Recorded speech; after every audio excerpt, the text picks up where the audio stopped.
Bismillahirrahmanirrahim. Assalamualaikum warahmatullahi wabarakatuh. For the first, let me introduce myself.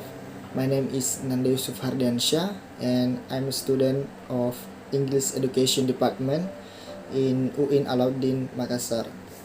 So in this video, I will explain about the subject of discourse analysis and English language teaching. So in this, I want to explain about two important things. That is, the first is the concept of English language teaching, and the second one is the relationship between discourse analysis and ELT. So for the first thing, the important things, that is the concept of English language teaching. So to understand the definition of teaching English, then we must first understand the definition of teaching. So what is the teaching? So two ways at least can be used to know the definition of teaching. The first is virtual way and the second one is ritual way. The first is virtual way. Using this way means to use definition from online dictionaries. Virtual way defines teaching, impart knowledge to or instruct someone as to how to do something. This is based of Oxford dictionaries. And then the act of profession of a person who imparts knowledge or skill, based on dictionary.com. And the second one is ritual way. So using this way means to observe what those called teacher do in teaching, then to draw out duties and activities done, and finally to create an interpretation of the duty and the activities to vividly describe the meaning of teaching. So ritual way defines teaching. If we observe how a teacher generally teaches, then we will find three main stages.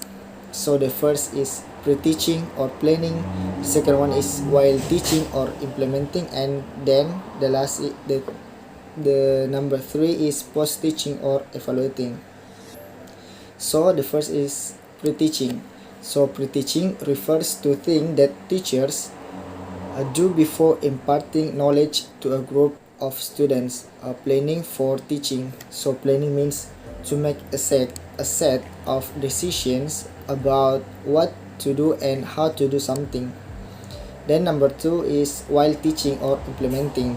While teaching refers to things that teachers do when imparting knowledge to a group of students. In while teaching, the teacher's primary goals is to impart knowledge or skill to the learned through explicit instructions by referring to items, the lesson plans such as time allotment, teaching activities or teaching methodology, like starting a lesson, presenting a lesson, and ending a lesson, and then supplementary materials, that is such as textbooks and handouts, and the last is an extra classwork.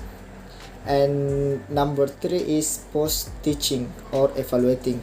So post-teaching refers to things that teachers do after doing the process of imparting knowledge to a group of students. This is evaluating teaching. So evaluating means to make a judgment on the effectiveness of teaching. So finally, what is English language teaching? Then English language teaching can be interpreted as the process of imparting skills and knowledge of English to a group of students whose first language is not English, through the implementation of three main stages, that is pre-teaching, while teaching, as well as post-teaching. And the number 2 is the important things is the relationship between discourse analysis and English language teaching. So to understand this subtopic, we need to learn these two things before. The first is the trend in ELT, theoretical perspective. And the second one is the trend of ELT in Indonesia, factual perspective. So let's begin to the first subtopic. That is the trend in ELT or theoretical perspective, based on Meet-It in 2010. So most English teachers tend to teach their student English in isolation with its use.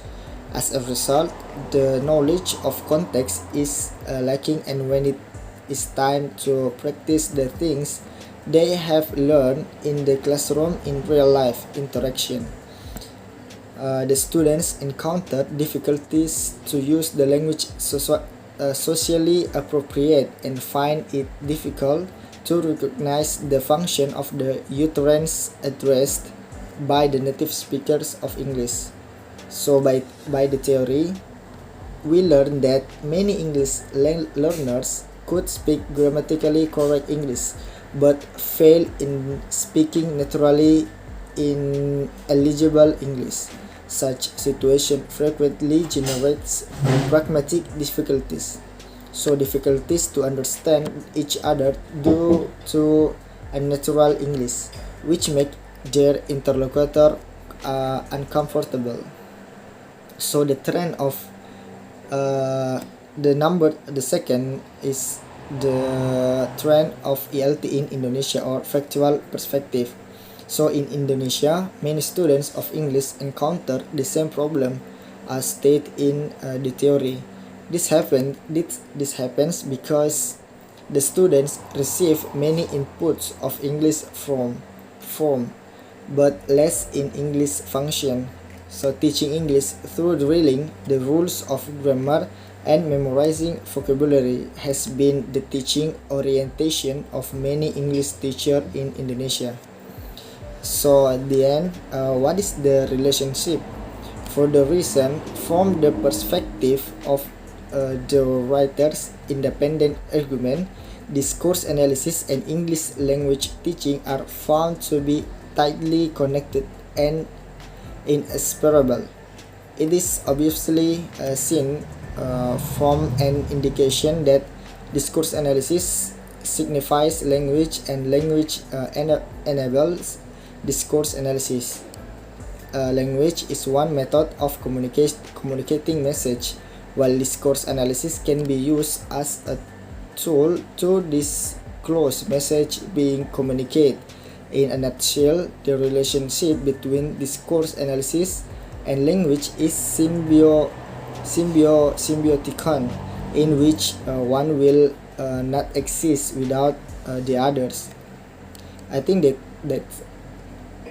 that's all my explanation about the discourse analysis. So thank you. Assalamualaikum warahmatullahi wabarakatuh.